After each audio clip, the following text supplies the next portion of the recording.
Okay. Assalamualaikum warahmatullahi wabarakatuh and good afternoon. Ladies and gentlemen, please be informed this is a housekeeping announcement. All participants are registered at the link provided in the chat box. The organizer would love your feedback, so please complete the feedback form as it would enable certificate of participation. The organizer would appreciate that all participants are mute your microphone during the session. There will be a Q&A session after the talk. You may ask question by typing it in the chat box. Bismillahirrahmanirrahim. Assalamualaikum warahmatullahi wabarakatuh.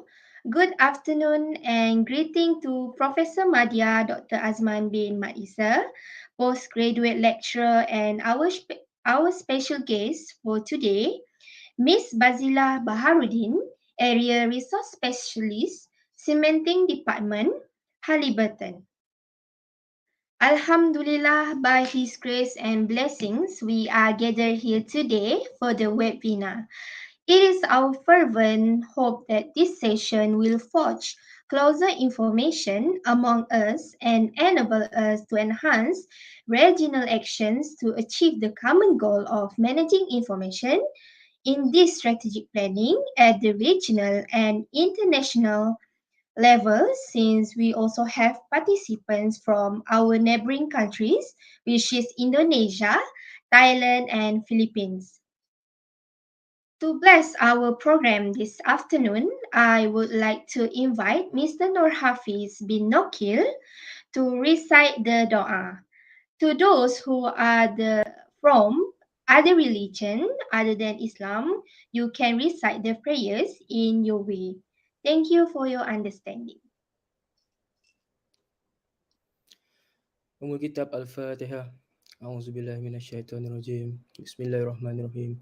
الحمد لله رب العالمين الرحمن الرحيم مالك يوم الدين إياك نعبد وإياك نستعين اهدنا الصراط المستقيم صراط الذين أنعمت عليهم غير المغضوب عليهم ولا الضالين آمين. بسم الله الرحمن الرحيم الحمد لله رب العالمين والصلاة والسلام على أشرف المرسلين وعلى آله وأصحابه أجمعين. اللهم إنك خلاق العظيم إنك سميع العليم إنك غفور رحيم إنك رب العرش العظيم.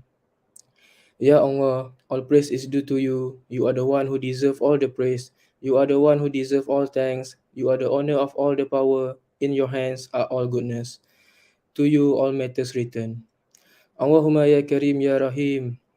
Pour out your mercy and blessing to event International Postgraduate Webinar 2022, Essential Role of Information Professionals in Strategic Planning, that is being held today. Bless this ceremony from beginning to end. Ya Zal Jalali wal Ikram, we also seek protection from you from all things that may tarnish the reproach of our event and from all things that neglect us from obeying you. To you alone we leave all our affairs. ربنا عليك توكلنا وإليك أنبنا وإليك المصير. ربنا آتنا في الدنيا حسنة وفي الآخرة حسنة وقنا عذاب النار. وصلى الله على محمد وعلى آله وأصحابه أجمعين والحمد لله رب العالمين.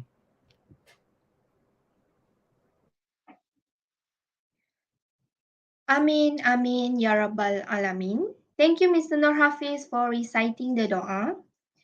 It is with great pleasure that I, Nur Farhana Osman from Master of Science in Records and Document Management Program, as the moderator of this webinar.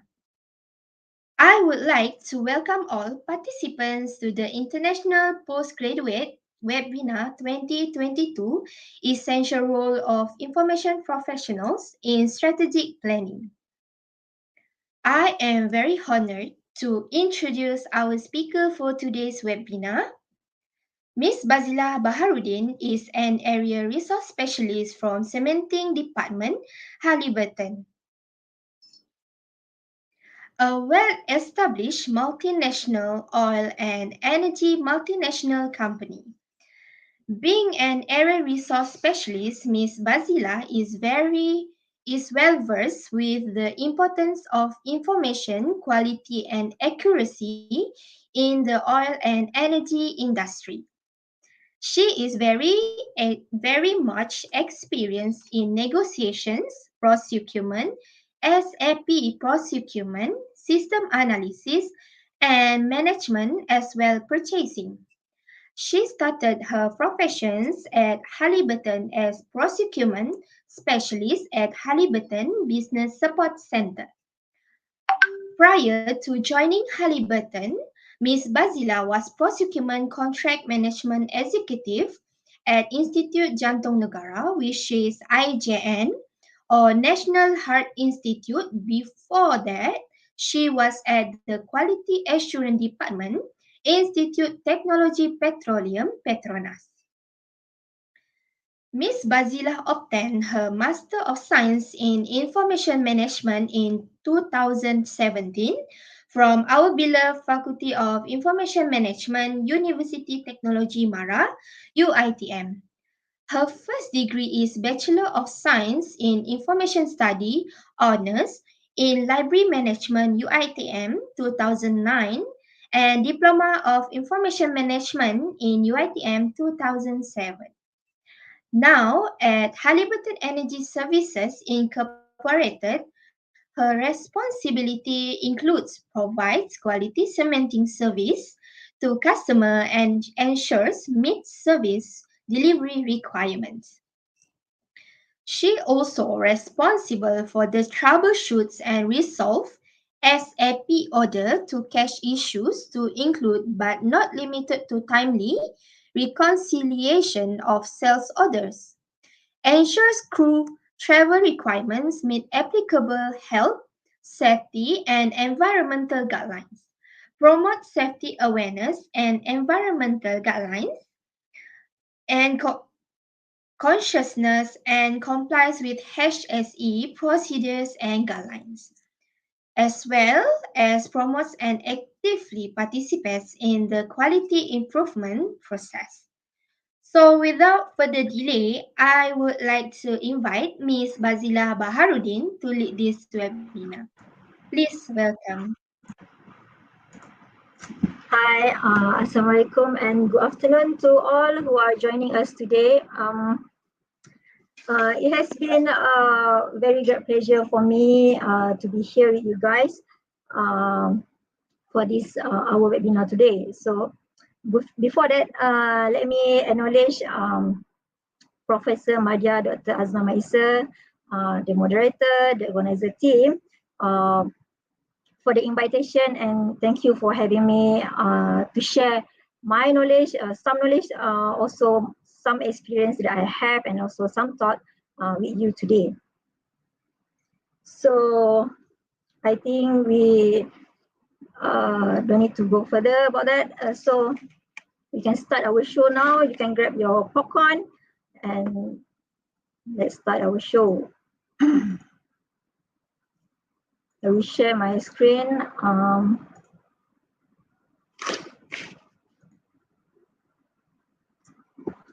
right.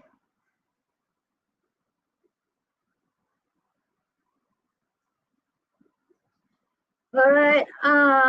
So our topic is the impact of COVID-19 pandemic in organization strategic planning and also the sustainability energy planning.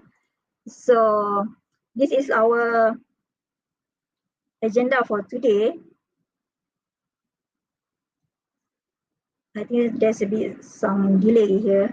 Okay, this is our agenda for today. First, I will go to the introduction, which is more on the Halliburton company overview, so you will have some idea what is Halliburton is. So the introduction will cover the Halliburton global footprint, the participation of Halliburton in oil field life cycle, and also what are Halliburton service. So although we are already in endemic phase of COVID-19, but we still keep talking about the pandemic and also the post-pandemic until today because the virus still around us. So I will briefly explain about the COVID-19 response plan. So everywhere, you also can see that people is keep talking about the sustainability, the carbon footprint, and also the global warming. So next, we will look at the sustainability energy strategy and also what is the cementing strategic planning. All right, and the third agenda, we will look at the roles of information professional in the organization and where are they in the strategic planning. So what are their roles in the strategic planning? And then our fourth agenda is we will go in to see what are the challenges in strategic planning during pandemic and how to overcome it. So we will also look at the essential information to what is the essential information that need to be provided by information professional in the strategic planning and also how they want to maintain their ethics. So we also have the three main focus, three main point. Our main focus here today is so the issues as per our webinar topic today. First, effect of COVID-19 in oil and gas industry, because oil and gas industry is one of the essential services, and how sustainability energy strategy affected by the COVID-19 pandemic. So the second focus here is where is information professional roles in development of organization strategic planning, and third focus is how information professional can improve the resilience and manage the current crisis or future pandemic that that will affect the strategic planning, while in the same time they need to maintain their ethics. So let's go to the introduction, the company overview. So this is the Halliburton global footprint. As we can see, there are lots of locations in around the world, around the globe. So Halliburton was founded in 1919. We already celebrate our 100 years in 2019, and if you want to know, Halliburton is one of the largest providers of products and services to the energy industry. So with more than 40,000 employees, representing by 130 nationalities in more than 70 countries, the company Halliburton helps its customer to maximize the value throughout the life cycle of the reservoir, from locating hydrocarbon and managing geology data to drilling and formation, the evaluation, well construction and completion, and also optimizing the production throughout the life of the asset. So next, I will share a video that you can see what is Halliburton service is.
The execution company with all that reputation.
By each and every employee in the process.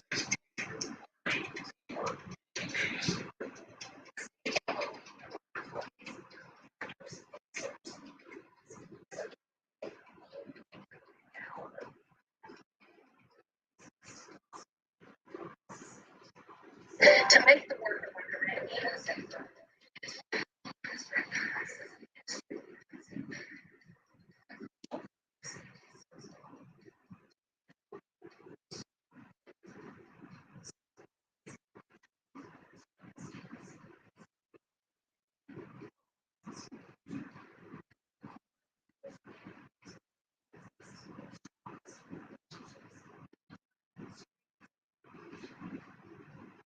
Harder computation demands.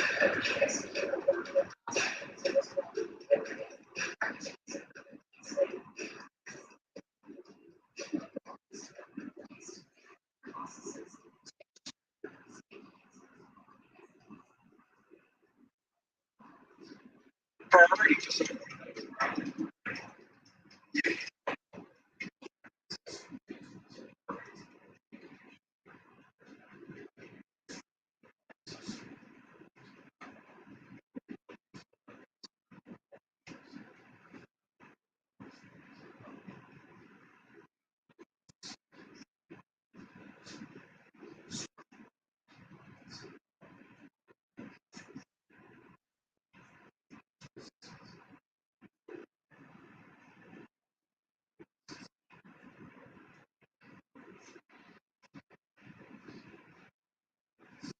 Their development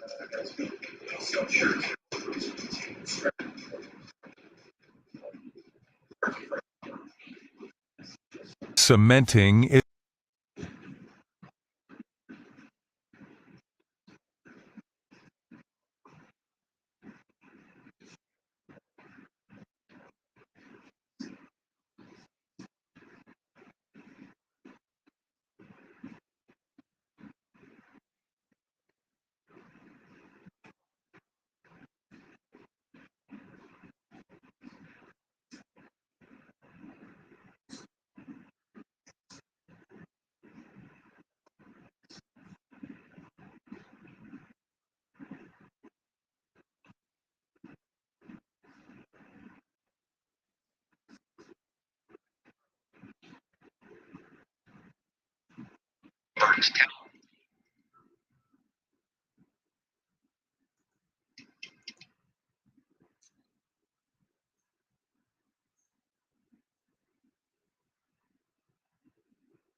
All right.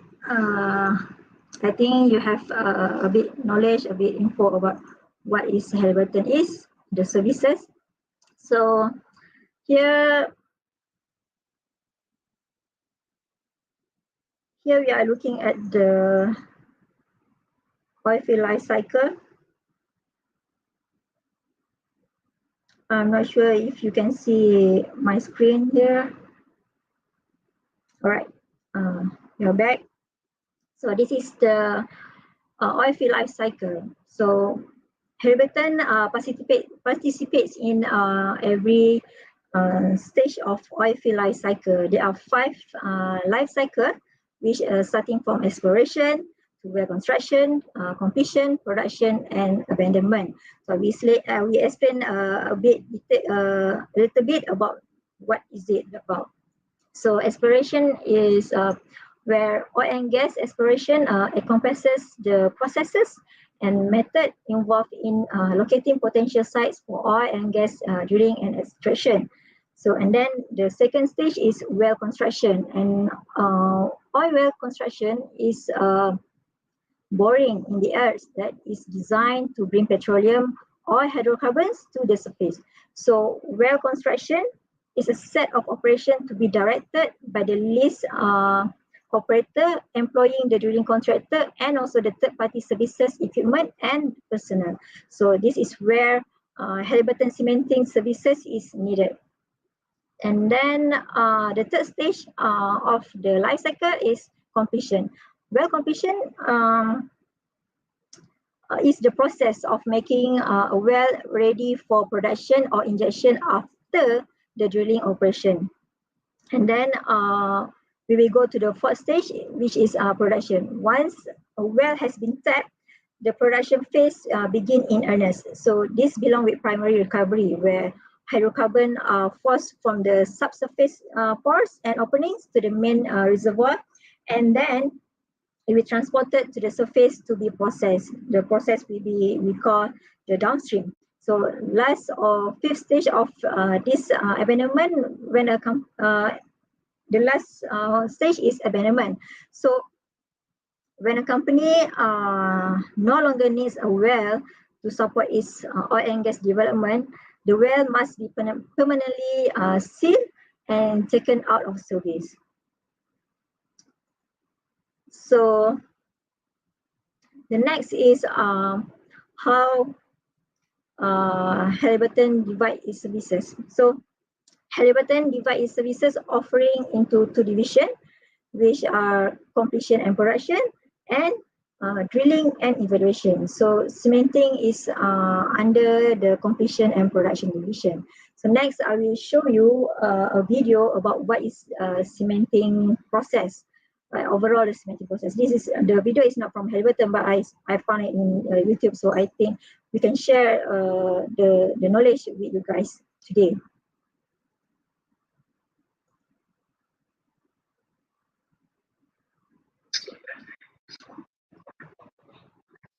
or construction process. A properly designed and executed cement job provides casing support during continued drilling and completion operations. It also isolates both hydrocarbon-producing and permeable freshwater zones. By encasing the steel casing with properly designed cement slurry, the casing is able to withstand corrosion and pressure from the surrounding formations.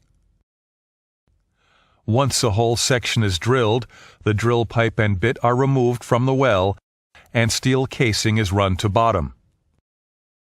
A one-way valve, called a float shoe, is placed on the first joint of casing ran in the well. This float shoe allows fluids to be circulated through the casing and into the annulus, but not from the annulus into the casing. Once the casing is at the desired depth, the hole is conditioned by circulating mud and moving the pipe as much as possible. This conditioning removes any remaining drill cuttings and mobilizes the mud in preparation for removal. While the hole is being conditioned, the cementing company connects high-pressure lines, known as iron, from the cementing unit to the cementing head on top of the casing. Mud, water, and product lines are similarly connected from the rig to the cementing unit. On surface, dry cement blends are stored in portable storage tanks on location. Cement slurries are designed and tested to meet the specific requirements of each individual well. Slurry properties such as fluid loss, rheology, and thickening time have been adjusted accordingly. Once the well is ready, a fluid called a spacer or flush is pumped into the casing. The spacer's function is to remove the mud from the well and act as a fluid barrier between drilling fluid and the cement slurries. Spacers can be chemically modified to leave the formation water wet and aid in cement bonding. Following the spacer, a wiper plug is dropped to remove any remaining mud from the inside of the casing and further isolate the wellbore fluids from the cement. Following the spacer, the dry cement is pneumatically blown from the storage tanks to the cementing unit. The dry cement is mixed with water to form cement slurry at the correct density. Two slurries are often mixed and pumped, a lighter density economical lead slurry and a heavier high compressive strength tail slurry. Once all of the cement has been mixed and pumped, another wiper plug, called a top plug, is dropped to remove any cement from the inside walls of the casing. The cement slurries are then displaced from inside of the casing by pumping mud or other fluid at high pressure until the casing is full of mud and the top plug is landed on the bottom plug. On surface, this is seen as a rapid increase in pressure on the cementing unit and is commonly known as bumping the plug. A small amount of cement, known as the shoe track, is left remaining inside the bottom of the casing string. After the plug is bumped, the pressure is released from the well and the cementing lines are removed from the wellhead.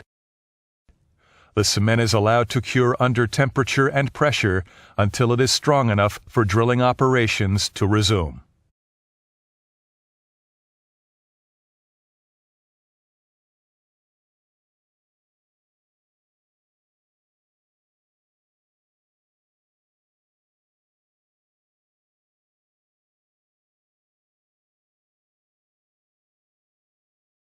Right. I think you have a bit information about what is a cementing service, right? So now let's go to our main topic discussion for our webinar today. We are going to see what is the COVID-19 response plan by Halliburton. So Halliburton, we are constantly monitoring the evolving of COVID-19 pandemic, and by following guidance from the Center for Disease Control, CDC, and Prevention, the WHO, as well as our internal health experts such as Ministry of Health Malaysia. So our third HSE is Health, Safety, and Environment, Emergency as a Response Plan, and supporting risk mitigation efforts focus on ensuring the safety of our employees as well as the customer and the vendor with whom we are working with. So there are four COVID-19 response plan for Halliburton, which is the third crisis response, people, supply chain, and also the business continuity. So first, we will look at the third crisis response. Globally, our Halliburton corporate crisis team already provide the following guideline, which visibility of the business impact developing in or across a country and also the region. So they also provide the guidance on potential broader consequences of the outbreak should they have a global impact. So another is COVID-19 preventive measures and response guidance to support our local response plan. So every country has reviewed their local emergency response plan or they assess them for the business continuity and activated their plans in alignment with local authorities. So as information professional, right? As information professional, I need to keep updating our team on any latest issues, any requirement. This is to make sure they get only reliable sources about this COVID-19 pandemic. So because you also can see since the outbreak in early 2020, there were so many fake news that we can get, especially from our social media, from the Twitter, from the Facebook, and from the Instagram, because everyone wants to be the first to get the news, right?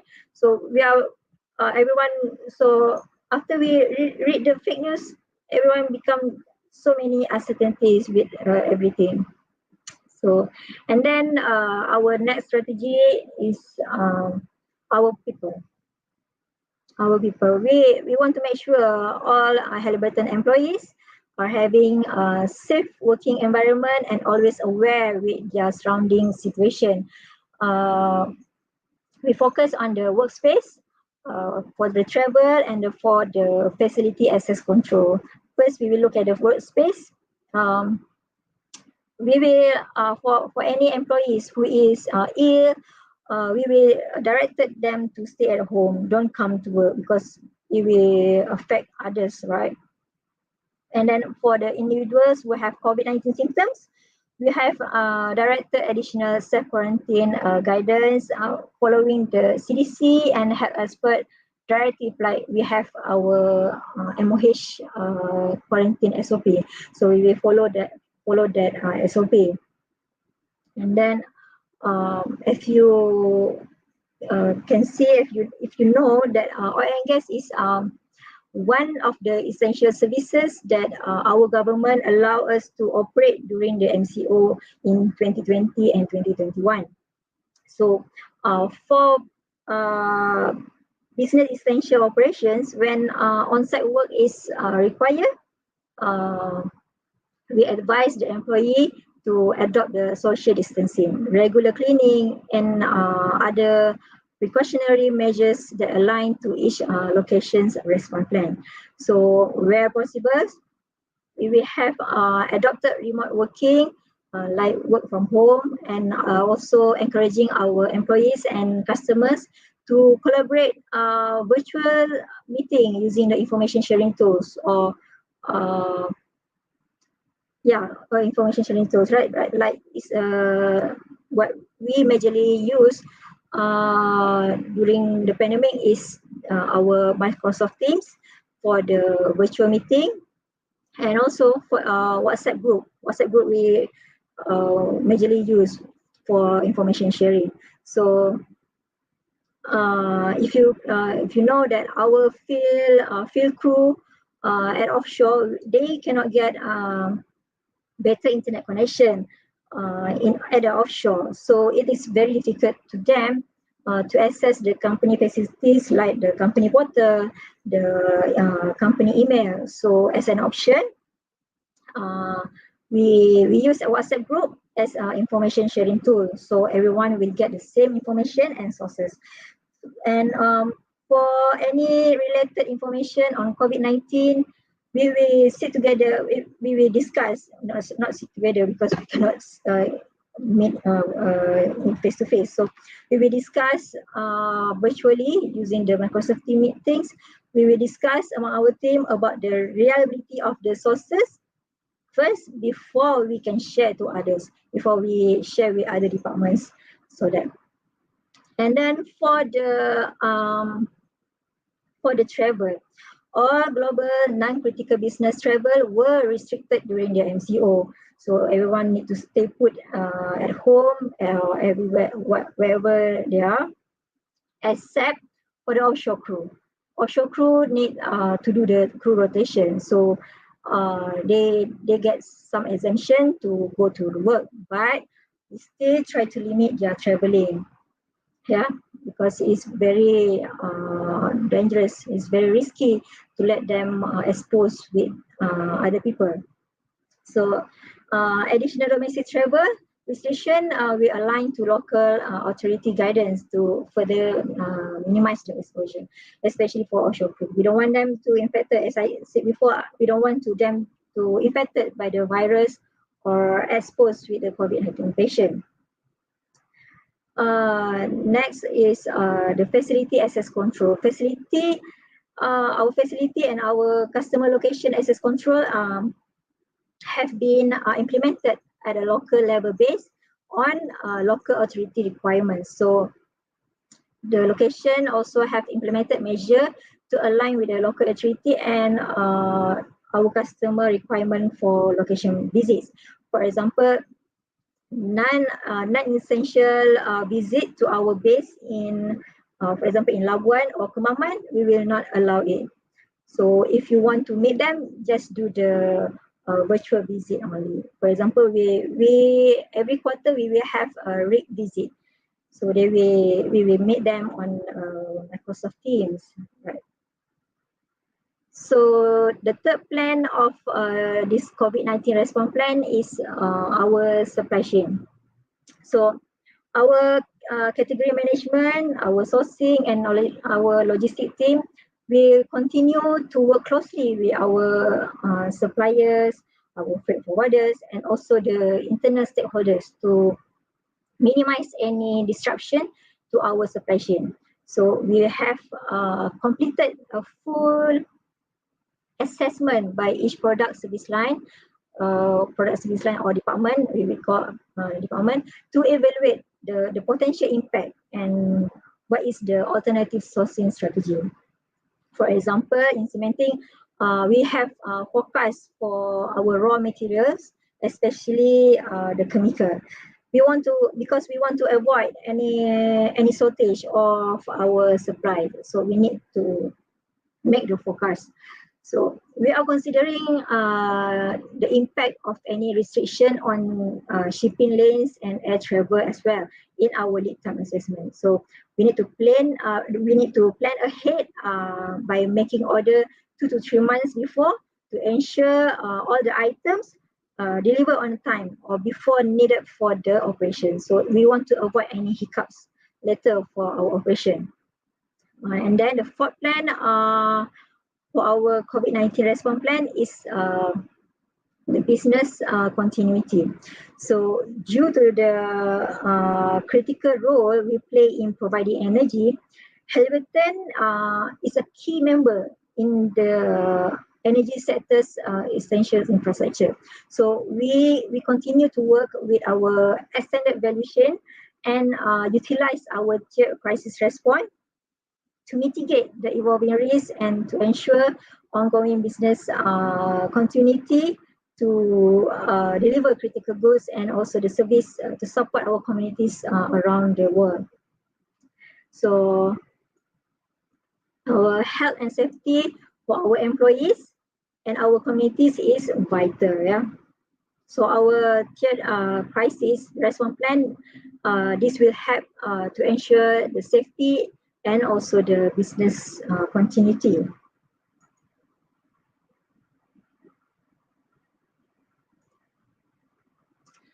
So we are going to discuss about the sustainability energy future strategy.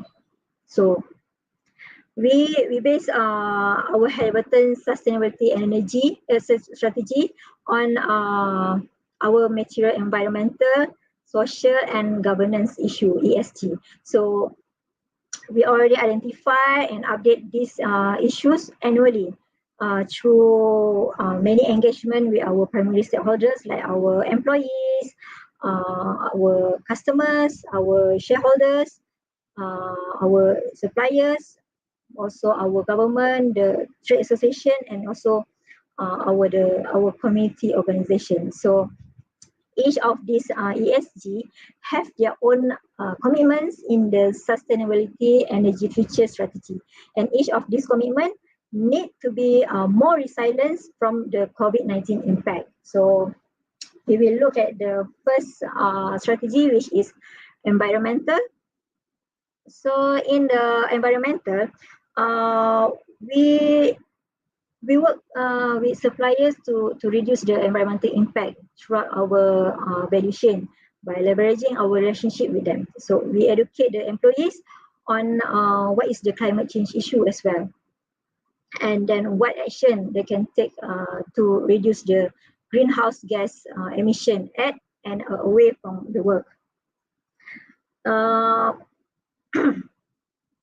the social, we will go to the social now. So we will always conduct operations that are safe and environmentally responsible, especially during the COVID-19 pandemic.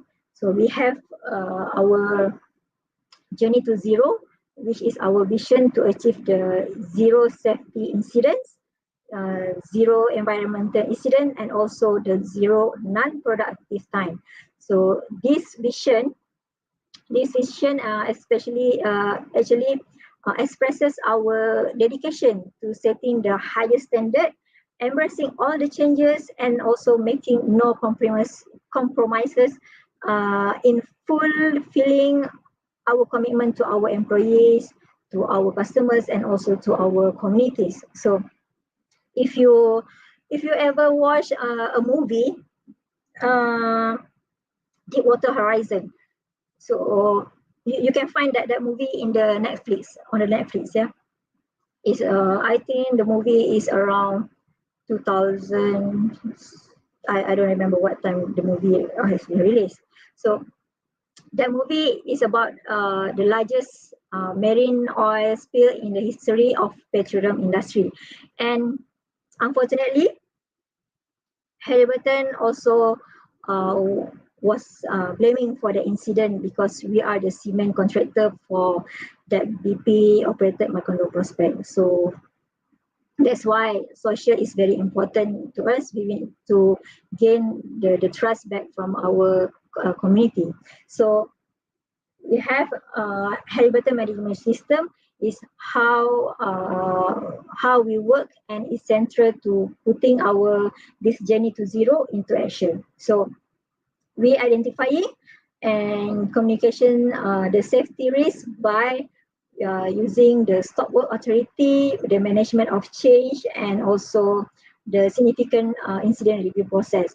So the stop work authority SWA is a program that give all the employees and also our contractors the authority and the responsibility for them to stop a task if they observe any unsafe action or condition at a work site, or have a concern regarding the control of an HSE and also the service quality risk.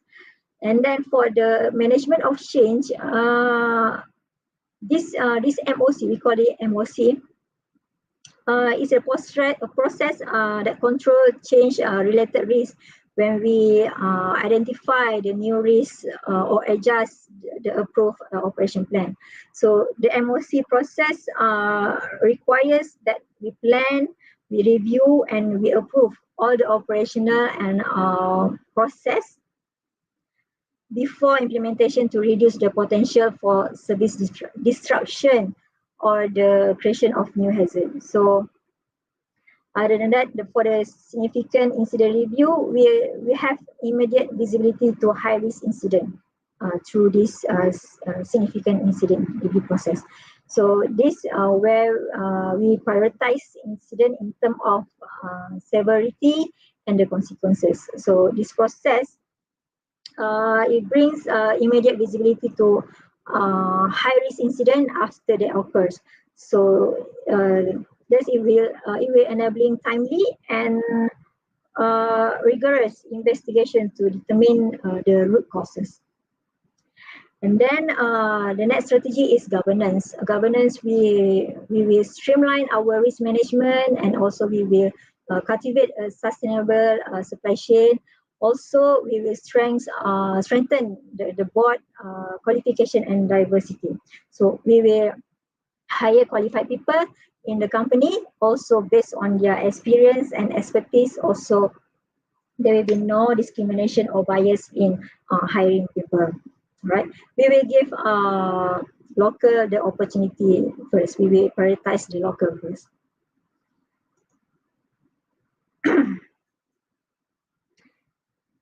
So now this is our Halliburton cementing strategy. So I will explain the cementing strategy for 1 year, which is this year. This year's strategy is 2022, and what we want to achieve in the next 3 years. So strategic planning, if you know, strategic planning must have a strategy objective. This strategy objective, which are a broad statement of direction that create a bridge from organization vision to the annual plan or to the goal. So in my opinion, yeah, strategic objective is like a mini vision statement. So this strategic objective should support the organization overall vision of success, but break it down into the manageable and actionable focus area.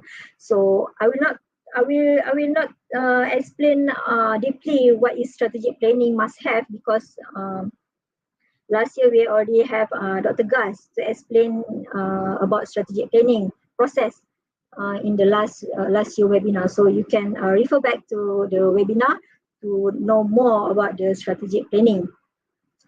So for the 1 year planning for cementing is first we want to get the profitable growth, which we want to achieve 21% in our return of investment.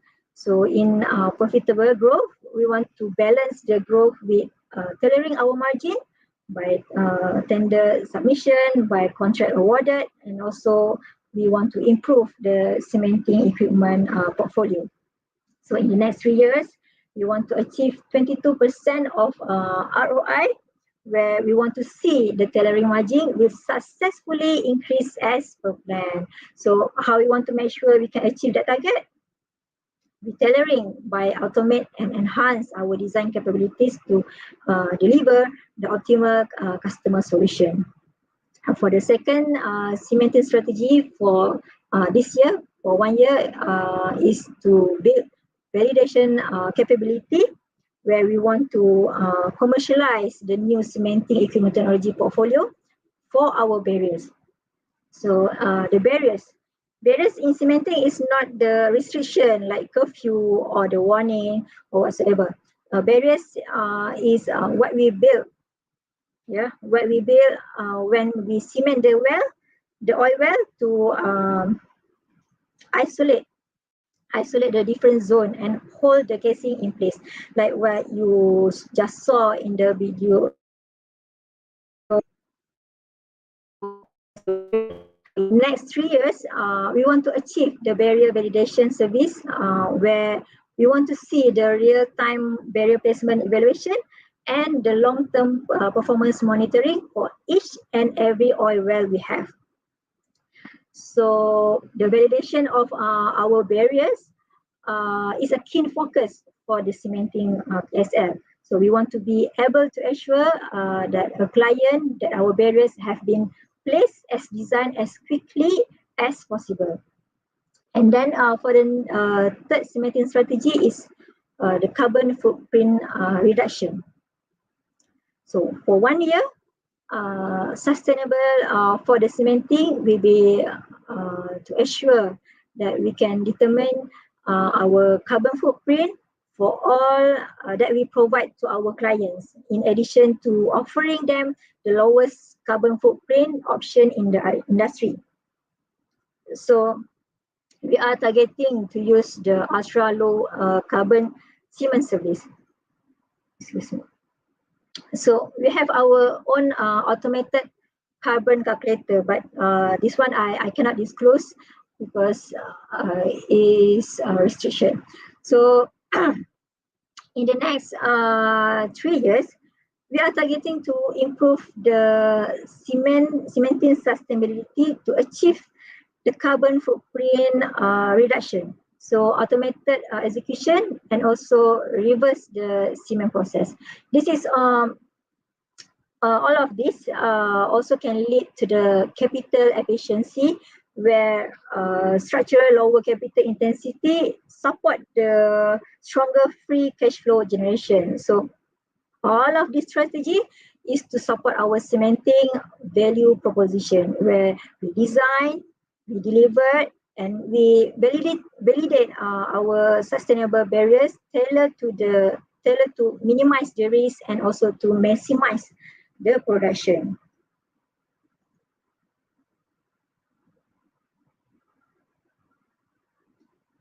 All right. So here is information professional roles in organizations. So we went to the next session is the roles of information professional. Yeah. At first, I want to explain about roles of information professional in the organization other than information agencies. So what I want to explain is the role of information professional in oil and gas context. But I have read one article that was written by Chun Wei Chu. He is associate professor from Faculty of Information Studies at the University of Toronto, Canada, where he explained in his article help organizations manage what they know. So here he explained that the role of information professional in three categories of knowledge. First, tacit knowledge. Second, explicit knowledge. The third is cultural knowledge.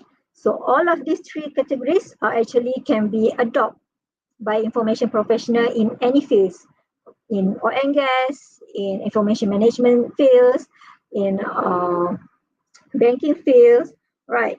So for their roles and contribution in the strategic planning, in the organization strategic planning. So we will go to the first role, information professional and tacit knowledge. So tacit is that is in people mind, in our mind. So people with experience and expertise in their task or their role are the organizations most vital in information resources. So at the first stage, information about knowledge about human sources will need to be collected and updated in a systematic manner. So how we want to collect and update is what I use is the method. I need to maintain and update our crew CV regularly so that I know their competency, their readiness for the next job, right? uh, Also, information professional, they need to know how to develop themselves to be an expertise directory. So in our current digital world, we can call ourselves as electronic yellow pages because if our team know we are information professional, we are good in information management skill, they will and then information. So we need to always be prepared to provide the information that what they needed. So and then other than that, information professional is not only skilled at selecting and searching information sources, but they also have to know how to articulate and how to analyze information needs. They need to know how to evaluate the quality of information, how to extract, and also know how to. So other than that, they also need to relate and package the information for a specific project. So in my role as a resource, I need to identify who is the experienced cementer for deep water project, for example, because I need to send the correct and the competent crew, the competent cementer for that specific project. So they can lead the project and deliver to the customer successfully. So the third is the second roles is and explicit knowledge. So explicit knowledge is codified knowledge. So as information professional need to working together with subject matter expert. They need to gather, harvest, and organize the intellectual capital of the organization. So according to Chun Wei Chu, there are three important features of this process that make it distinctive. Yeah. The first is valuable knowledge that is created by employees would first have to be identified and then codified internally by using taxonomy or other models that is able to describe, we're able to describe to the business object and also the process of the organization. And secondly, the second qualified knowledge is the explicit knowledge is how to represent the organization knowledge that must include both of the content and the context in which that knowledge is to be make sense of. And then the third is the objective of the codification. Yeah, what is the objective? And then the representation of the organizational knowledge, which is not just to enable access and retrieval, but also to facilitate and sharing, reuse, reflection, and also ongoing learning. So the third role of information professional in organization is information professional and cultural knowledge. So cultural knowledge actually based on shared belief that holds to be true based on experience, based on observation, and also reflection about itself and its environment. So information professional are become involved in early in project actually and the decision making process. So where they have the team to evaluate, to filter and interpret the incoming message in order to better understanding the problem and its context, to clarify the goals and to help identify the promising alternative. So now we are going to sorry. Now we are going to the roles of information professional in strategic planning. What are their roles to help the organization, to help the teams to achieve the strategic planning that have been planned? So the roles of information professional in strategic planning is very broad, yeah, because they want to ensure the value proposition of the organization or of the team is achieved successfully. For example, like me, yeah, I'm a resource, so I need to ensure that cementing value proposition is achieved successfully according to the plan. So I need to help the team, right? I need to help the team in what information they need from me. So there are three roles in the strategic planning for information professional. I will give the example is based on my experience. Yeah. So this is my current role actually. So what I need to do is operational planning. In operational planning, we have crew planning, we have asset movement planning, and also the material planning. So my role in crew planning is to provide the crew details to our client before they can start to work or to go to the offshore. So I need to prepare all the documents to make sure they comply with the client's requirement. So other than that, I need to make a tracker, yeah, crew change tracker, which is I can track how many days they have been working and also how many days they already off, so that each crew will have equal working days and off. Yeah. Now I also need to use the information searching skill to check each country's travel restriction, travel requirement from reliable sources. Like what I usually refer to is the IATA, International Air Transport Association website, because they provide reliable sources where they provide the COVID-19 travel regulation map, which is easier for me to check for each country. So I also make some calls from to the airport to ask what is the current requirement for certain countries, so they can give me the answer of that issue. So for the asset movement planning, I need to retrieve the information of the equipment from our system we call SAP by using their equipment number before I can make the arrangement to send the equipment from one location to another location. So from there, I know the equipment location, the condition, how the packaging and its asset depreciation value. So for example, our equipment on the rig. So if you know rig and oil platform is different. So most of our all our project is on the rig. Yeah, rig is a movable platform that is moved from one place to another place. But for the oil platform is a permanent structure that is fixed to the floor of the ocean. It cannot be moved, but rig can be moved. It can sail from one location to another location. So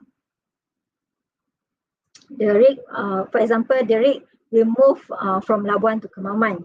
So our equipment is already on the rig. We cannot remove it because it was permanently installed on the rig. So I need to create an asset movement document to send all the equipment to follow the rig sailing from Labuan to Kemaman, and to make sure the final location in the system are accurate as what we want.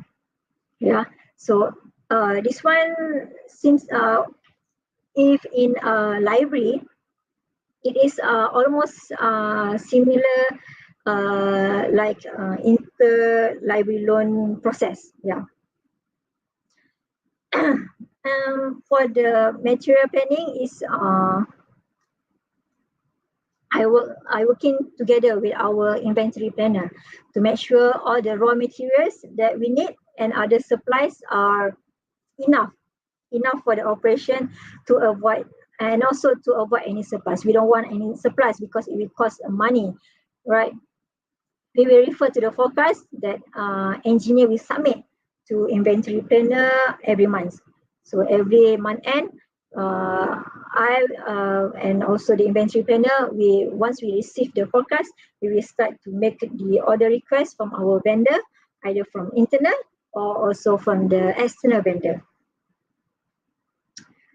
So for the roles in decision making, you know, right, that so many complexity in decision making, especially in big organization like Halliburton. But I will only explain my role in my team, not in the big picture of Halliburton. So responsibility because it will show how firm I am to making decision and what is the result will come out from that decision. So in my situation, right? In my situation, I will advise my superior for decision making.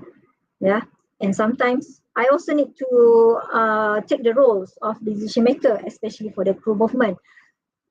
So for example, before I start making a travel plan for our crew, I need to check his documentation readiness, whether his medical is still valid, his BOSET is a training, offshore training, is ready or not. So and then also if he meets the client requirement, because sometimes clients they want certain requirement for the crew, and then also what not that they want need. If so, during this time, if I saw any non-compliance that will cause any hiccups in our operation, I will immediately notify my superior and also will advise him what action we should taken. So this is also this situation also similar for the movement of equipment. The decision making for compliance to government requirement are mostly on traveling our expat from their home base or from overseas to enter the Malaysia. Yeah, it's for our expat crew actually. Where this one, I need to liaise with our government agency such as immigration department especially for their working visa, because last time we stay close our border, right? It's very difficult for them to enter Malaysia. So I need to check with immigration department what are the documents they needed before they can enter Malaysia. So before this, if they want to exit Malaysia and enter the Malaysia again, they need to apply the My Entry. So now our border already open. They no longer need to apply for that. So they can go back to their home, their for example, in UK or in Russia, anytime after they finish their Hitch. Before this, they need to wait. They need to stay in Malaysia around 6 months, 7 months. So it's very pity for them, right? They cannot go back at home, see their families, right? So another roles in information professional is for the cost saving. Yeah, cost saving. Cost saving is one of the important factors in strategic planning, because cost saving, we do the strategic planning because we want to save our costs. We don't want to over budget what we already what our organization have give budget to us. So cost is very essential for the crew planning, for the crew rotation, for their of course for their sign off and to sign on or sign off to the offshore. So here I need to use my information searching skill for finding what the quality hotel, what the flight available, which flight is available, and also what where medical institution that provide the service for the swab test. But in the same time, I need to make sure all of this is still within the budget. Yeah, budget is very important here. For the supply chain, I will advise my team to identify, to choose for making order from our local resource or local vendor that within our operation base. Yeah. For example, if we want to make order from Kemaman base for the Kemaman base operation, we better find a vendor that operates in Kemaman or the nearest state like Kuantan, because the lead time will be short. Right, we order today, and then at the evening or tomorrow they can send the order directly to us. If we order from overseas, it will take time, like 1 month, 2 months, then the item can receive to us. So it will take time, right? So and also the cost, especially cost to buy from overseas is very high. We want to save the budget, cut costs, everything, and so we order from our local vendor. Other than that, I will analyze the requirement to buy the equipment, or we just can rent it. Yeah. For example, nitrogen gas tank. Our lab in Kemaman, in Labuan, we have 2 labs in Malaysia, in Kemaman and Labuan. So our lab really need the nitrogen gas to run their tests. Yeah. Instead of we buy a new tank, it's better we rent the tank, because it is less maintenance and less cost. The cost will save us a lot in the monthly revenue. So we need to think properly whether we should buy or we should rent the item. So with good quality of information, we can ensure the step towards the cost saving can be included in each stage of value chain with the availability of the reliable and also the updated data. So information professional plays a big role in the strategic planning actually. Sometimes we don't realize about it, right?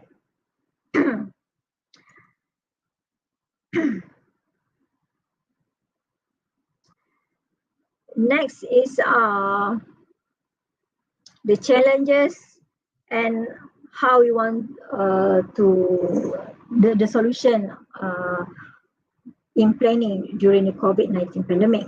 So I just listed three main challenges that I always face during the COVID-19 pandemic.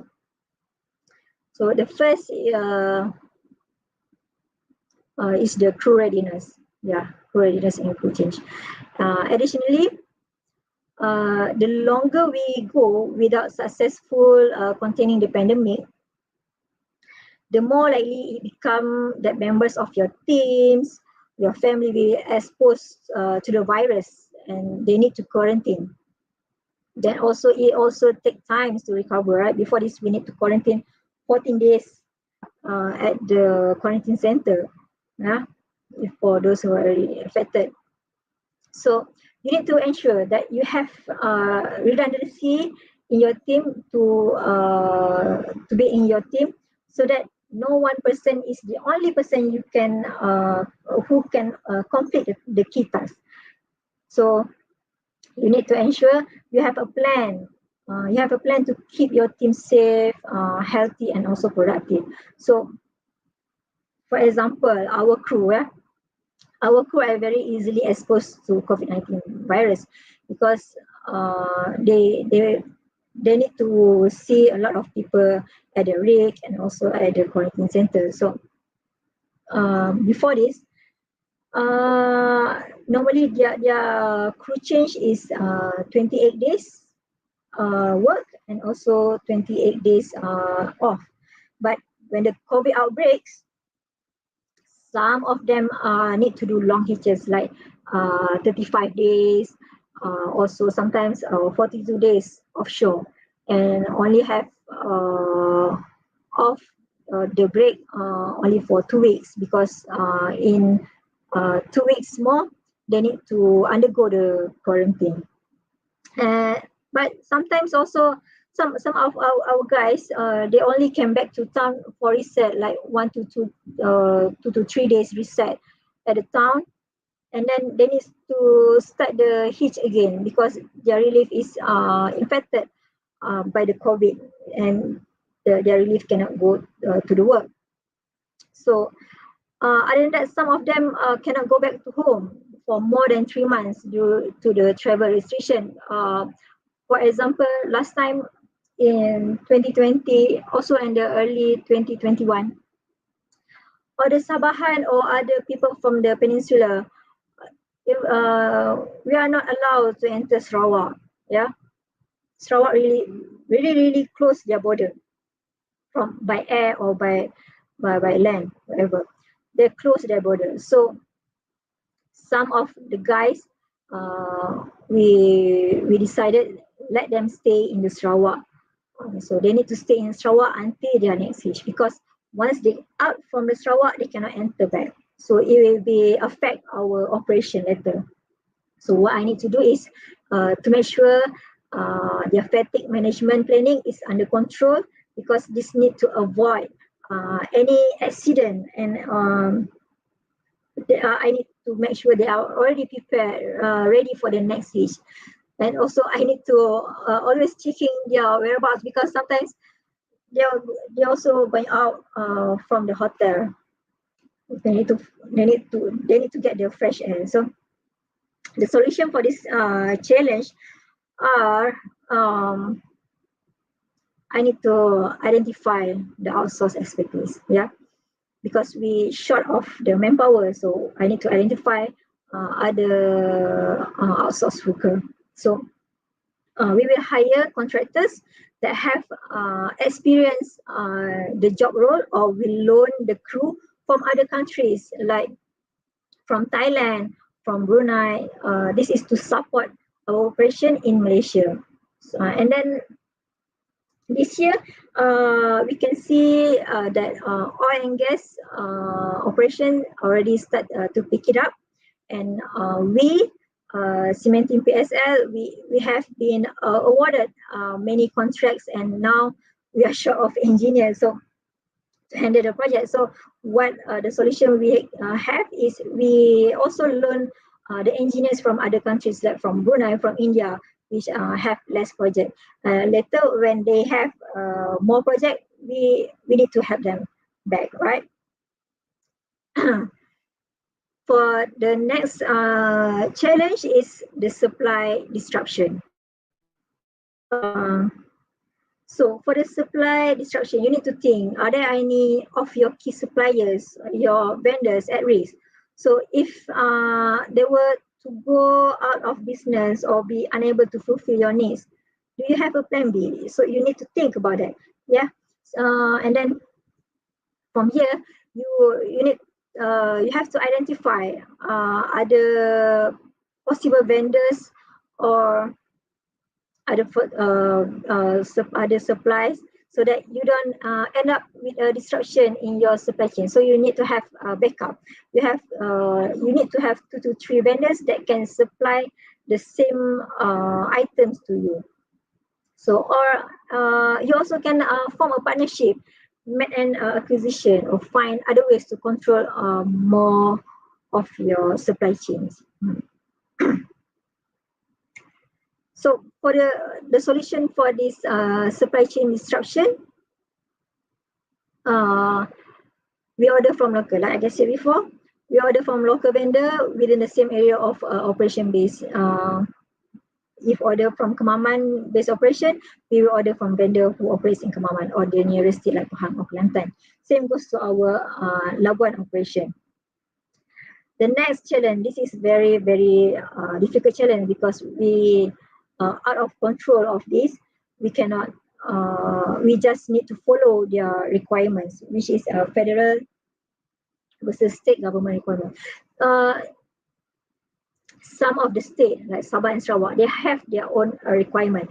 They will not follow the federal government requirement. So they develop their own government restriction. So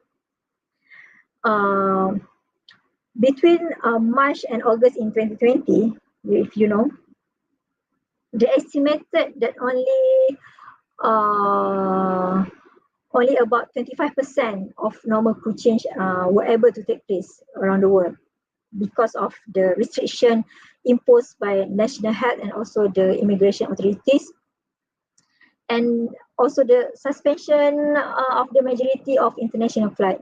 So flights are very limited during the COVID-19. So and that so many rules and so many regulation issues by our client. So each of the client, they have their own specific, they have their own requirement. Until today, they still have their own requirement for the SOP for the crew to sign on and sign off to the offshore. So we need to follow each of our clients' requirement, to make sure all the operation are ongoing. So it is very challenging because the regulation, they keep changing it, and it will clash sometimes, clash between the clients, the federals, and also the state government requirements. It's very difficult for us actually. And then with so many uncertainties, we still need to make the crew change planning. So what we can do is we must at least 3 months ahead to make sure we have people to send out for the operation. So the solution for this challenge is we comply all the requirements, such as apply the necessary pass 2 to 3 months ahead, for example the working permit. So, and then we also seek help or support from our HR and also top management to fix the hiccups. Don't work alone. Get some help from other department as well. So for example, I need to compile and simplify the SOP, or the client SOP, or the government SOP, for better understanding, so that everyone, especially for the crew, is following the SOP and to following the SOP to sign on or sign off before their crew rotation. So I also work with colleague in cross-departmental team. This is to determine what impact of this requirement might have on the rest of the organization. So all of these challenges are are actually will make information professional become the first source to refer and make us to think creatively and can make fast and firm decision making.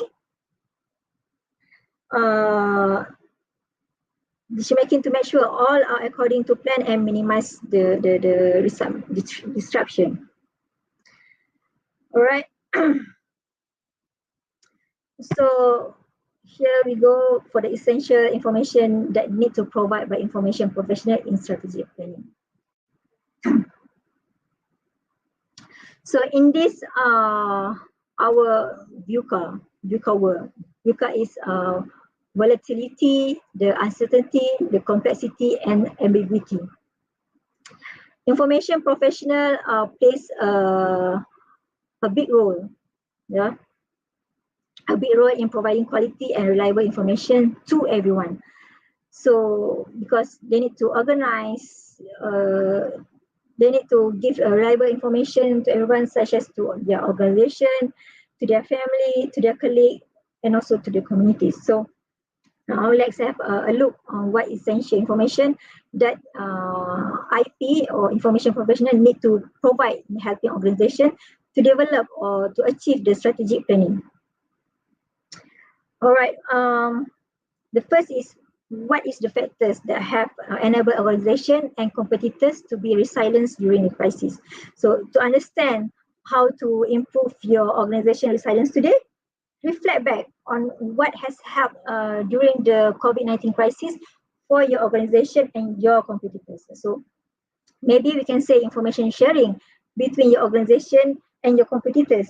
Yeah, it is not wrong to collaborate with your competitors if it is can be beneficial to both parties. So for example, Halliburton Cementing, sometimes we collaborate with our competitors for a project. This what we call cross rental, where Halliburton won the tender. Yeah, we were awarded for the tender, but cementing equipment that permanently installed on the rig are belong to the competitor. So we cannot use that the equipment, but we can hire our competitors to do the job for us. So we will rent the equipment plus their manpower to operate the equipment for the project, and Halliburton, the role of Halliburton is we will supply the chemical for the operation. So both parties can get the revenue and can survive during the pandemic. So we are not the selfish, okay? And then the key resources inside and outside the department for execution of the strategic planning. With technology proven to be dominant to organization during this crisis, the pandemic crisis, information professionals need to take this opportunity to reflect on how they can help the organization to be better prepared for future uncertainties. Yeah. For example, information professional need to make use their information management skill to seek the information from outside and also from the inside the department or organization. The next essential information is information governance for continuous improvement process. Yeah, this is very interesting information actually. So information continuous improvement. Yeah, the easiest way to understand what is continuous improvement is by dividing into 3 phases: is learning, sharing, and implementing. So that is what continuous improvement actually. For the information governance, I know you already know the information governance meanings. Yeah, information governance is no longer belongs to exclusively to legal team, to the compliance team, and also for the information security team. This is everyone's responsibility now. Yeah. Information professional needs visibility across the full range of information-based services. Management team need to maintain the complete audit trails of where their data lives and which control are in place to protect it. So information professional should take this responsibility in creating organizations or your team's data map How to create it is creating the data map by conducting data audit and build the data inventory. Other than that, information professional also should train their teams, because our teams not from the information management background, so we need to train them on how to carefully assess the legal and regulatory requirement for data retention. So IP also need to prioritize the data map maintenance and enforce the retention policies. For example, IP can discuss with IT department to set up email retention policies on how long the email can be kept in the inbox, in the Outlook inbox, usually, before it will be automatically deleted. So I think the most important things in the information governance is to follow through with the enforcement. You need to keep checking the compliance among your teams and advise them the corrective action. Once you have done all these practices, you can measure your result on how success your information governance to support the continuous improvement process. The next is the information retrieval process to get the information quality. As information professional, you can educate your team by sharing the information retrieval process so they can apply the skill to get the quality data, quality information for their tasks in order to achieve the strategic planning. So we can advise them where to get the reliable sources of information, for example, on the internet, and how to keep the document in share folder. We create the share folder in our department so that other people can easily retrieve it when they need it. All right. Now is the ethic of information professional in strategic planning. The complication of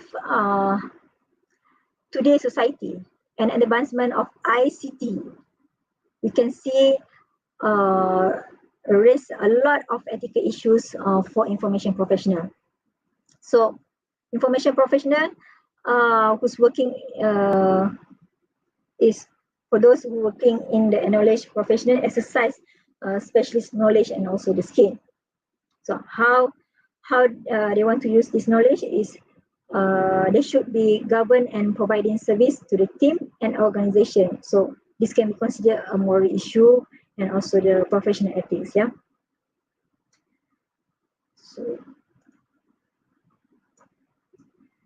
So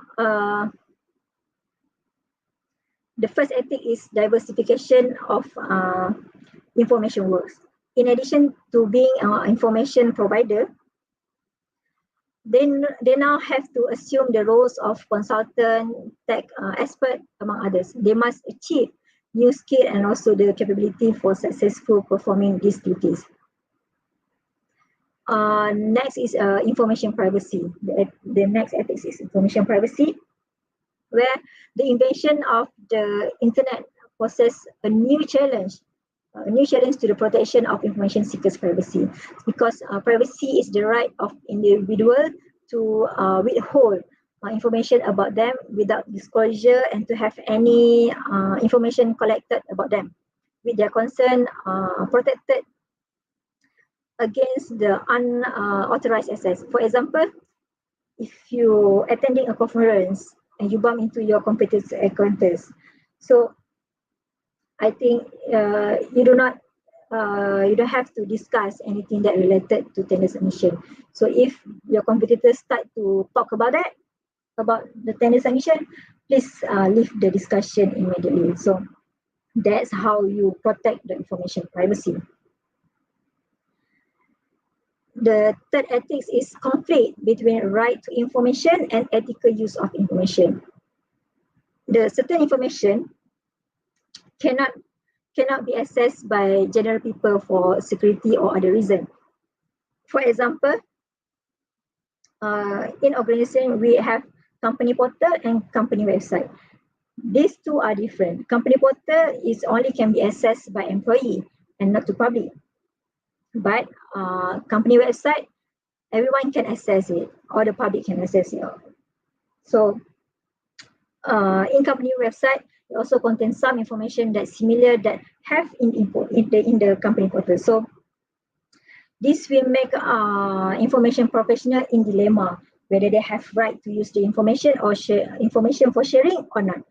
And then the next ethics is intellectual property rights. So intellectual property is a broad concept that covers several types of legally recognized rights arising from some type of intellectual creativity.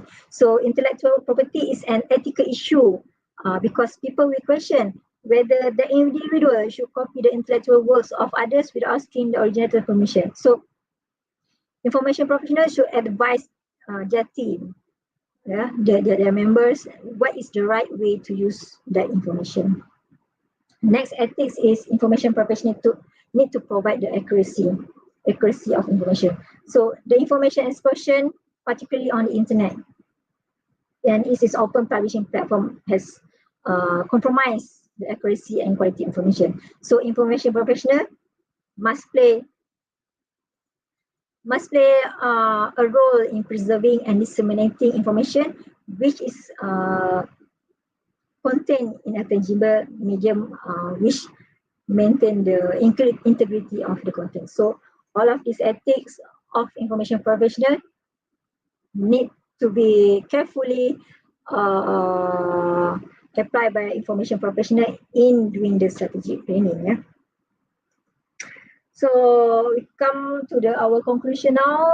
So information professional, need to make the transition from being information custodian to accountable person that have specialized skill to level the power of information in contribution of developing the strategic planning. So in this new sustainability culture and information explosion era, information professional must suit to any situation in the near future. So IP must be always be visible, must always be competent, and also must be always reliable to disseminate such vital information regardless on any event. So that's it for me. Explanation about the strategic planning during the COVID-19. So I think we can open for the Q&A session now.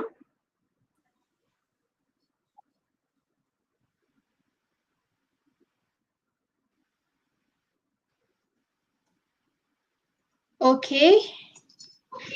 Thank you very much, Miss Val, for sharing your knowledge and thought. It was very lively and fruitful session indeed. All right. Ladies and gentlemen, now we are open the session for Q&A.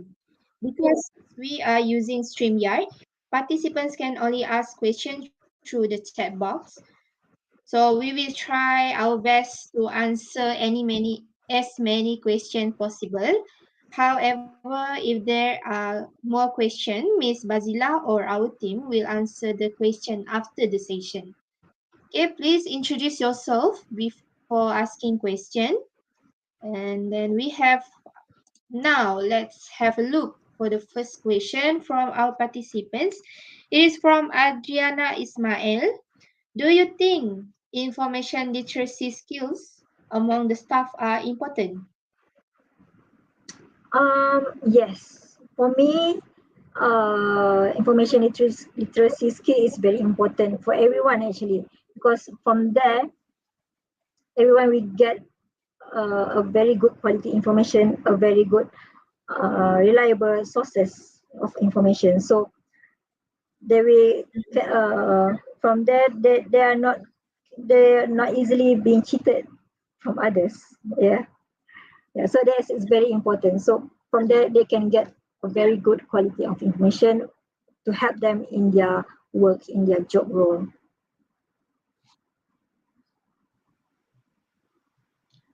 Okay, So I I think think it's I a good answered the answer. question. And yeah,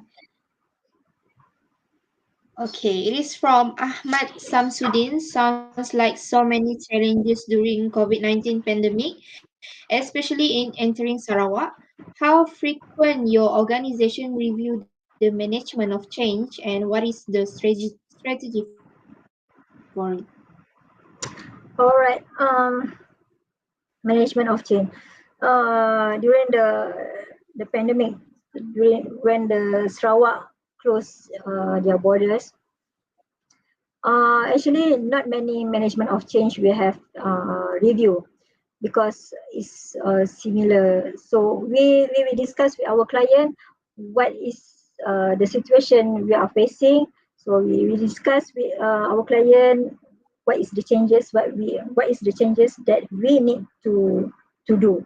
So we discuss with client about that, and then we come up with a new strategy, with a new plan that both party will agree. For example, we will say that to them that our crew need to stay more than 42 days. We will need to give the reason why is it. So if the clients agree with that, so it's okay for both parties. So we will continue with that, and then we will submit the management of change. We documented the management of change in a form. So both parties will have black and white of the management of change.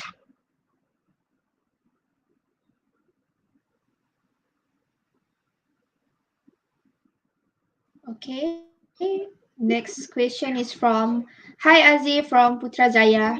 In an organization that does not recognize the importance of information maintenance, what do you think an information professional can or should do to make sure information is taken seriously by the management?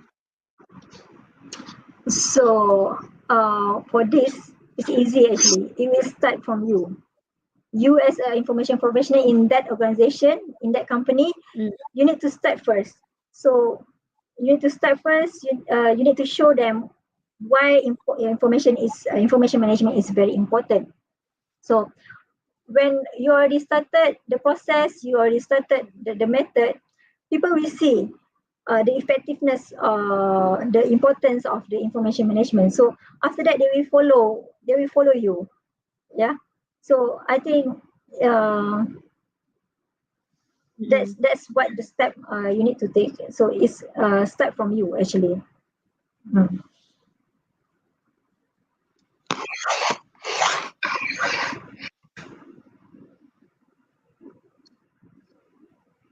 Okay, next question is from Nurul Hidayah. During pandemic, how does Halliburton cope in managing our resources, especially the labor? Yeah, as I mentioned before, how we managing all the resources, especially for the crew. Uh, Mm. we have a backup plan. So if we short in headcount of the crew, we will loan the crew from other countries, from Halliburton in other countries. For example, from Halliburton Thailand, Halliburton Brunei. So we will bring them to Malaysia, and they will help us to run the operation in Malaysia. So that's how we cope in managing the resources of labor during the pandemic. So so far we have no major issue in the manpower because we get help from other countries for the operation, to run the operation. Hmm. So next question from Mastura Rosli. How about the organization budgeting during the crisis when most of the industrial does not survive and many employees need to be fired due to cost down? Yeah, this is actually top management need to answer this question, right? But I can share my experience during the pandemic, how we manage the budgeting, how we manage the cost. Yeah, everyone need to to do the cost saving. We need everything will be cut costs, yeah, for the manpower, yeah, for the sources. So how we do is we try we try to find local vendor that can provide uh, cheaper price for us. So from there we can save a lot. And then for example, if for the flight, for example, for the easiest example, for example, flight, uh, we can reduce the cost of flight uh, by using the transit flight. Actually, transit flight is more cheaper than the direct flight. So from there, for example, from UK to from London to Malaysia, we have direct flight from British Airways direct flight. But the direct flight is very expensive. So the option we take to cut costs this issue is we buy flight Qatar Airways. So it will have the transit in Doha. So the price I think 30% cheaper than the direct flight. So it's easy. It's okay if it takes time, but we can cut costs. Yeah, it save our costs. So some budgeting also for our cementing. Usually for the how we want to do the cost saving, every month our team we have a meeting for the cost saving planning. So from there everyone we give ideas how we want to how to do to the cut cost saving, everything what we can save for this month. Yeah.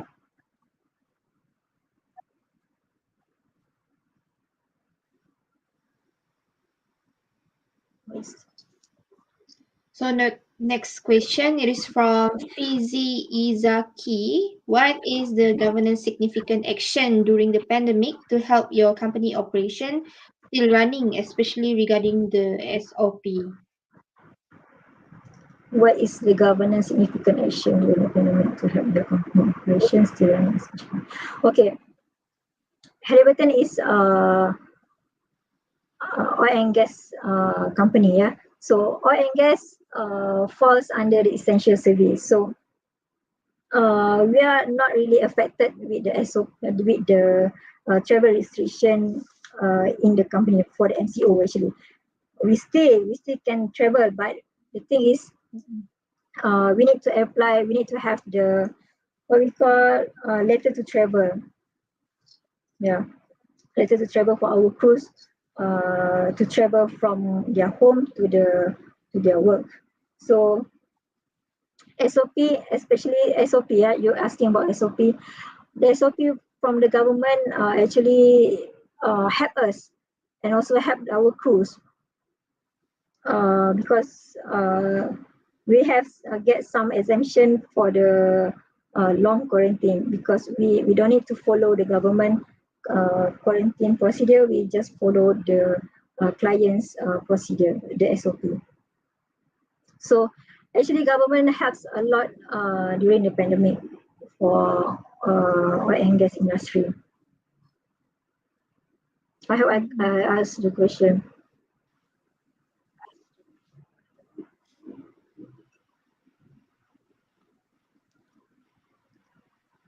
So maybe next question, is there any participants want to ask anything?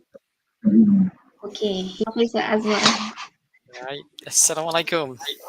A very good afternoon, Salam bro. Ms. Bazilah and all participants of our session. Yeah, first of all, I would like to thank our speaker, Cik Bazilah, for sacrificing his time on weekend to be with Yeah. us and surely sharing her, exclusive knowledge, which I believe is really unique Yeah, many of our graduates work in in libraries, in information centers, but Miss Bazilah work in oil and gas or energy services provider. So a very unique experience, and I believe that you have adjusted yourself very much to suit with a different environment.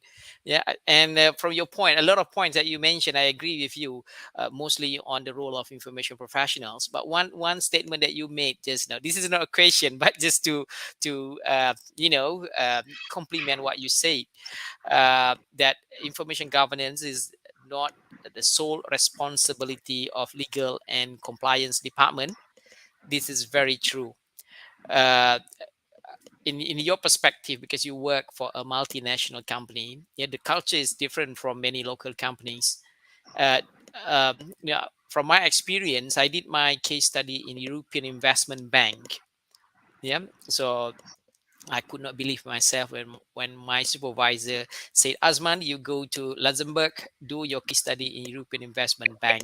So um, yeah, it was totally a different world to me. It changed my perspective. But one thing that I believe, that uh, information professionals must work with internal auditors, and internal auditors work closely with compliance and legal department. Yeah, and here come our role as information professional in ensuring that our internal information is well managed or well governed. I would rather use the word govern, because it involves policies development. It involves clearer guidelines and SOP Yeah. for all. Every individual in the organization should know their responsibility. So that's very true, Bas, what you mentioned just now. Yeah, but I just have one question. Perhaps your advice to our students. Yeah, what it takes for them to be in an industry which is different from our very routine profession, like librarians, like records officer or document controller. So what it takes to be in that situation. Perhaps you can share your experience, Bas. What it takes for me to join this industry is Yeah. you need to challenge yourself actually. Yeah, Okay. because we can see library information management fee is not really big in Malaysia yet. Yeah, we have limit position for all of our graduates. So you need to be creative. You need to challenge yourself to find other opportunities in other fields. Yeah. So from there, you will learn a new world, something, a new field that also you can apply your information management knowledge in your new roles or in your new fields. So if you graduate from information management, it's not necessary you need to work in library, in information agencies like museum, record center. Not necessarily, because information management used in many kind of field actually. We also in a bank, for example, in a bank they also need information management skill, right, to manage their data or the customer data, right. It's not necessary we need to stick in the information management field only. So challenge yourself, find the opportunity, look at other opportunities in for example in the LinkedIn. So find what is the best position that you can apply. Yeah, you can try to apply, you can involve. Mm. Okay, I hope that our student can hear and challenge themselves in the first place. Yeah, Mm-mm. because Yeah. perhaps listening from their lectures maybe it is not as good as listening from the one who really experience the real world challenges out there. Yeah, so this is very good for them. Yeah, so thank you very much, Bas, for your time and effort. Yeah, Yeah, to share thank your you for knowledge and having thoughts us. with us. Yeah, so I shall leave the session to our moderator to uh, handle the session for the remaining few several minutes. Yeah. Okay. Yes.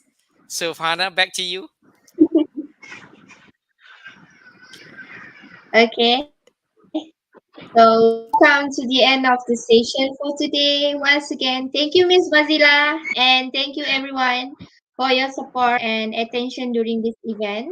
We really Yeah. hope that this webinar would be meaningful session for all of us.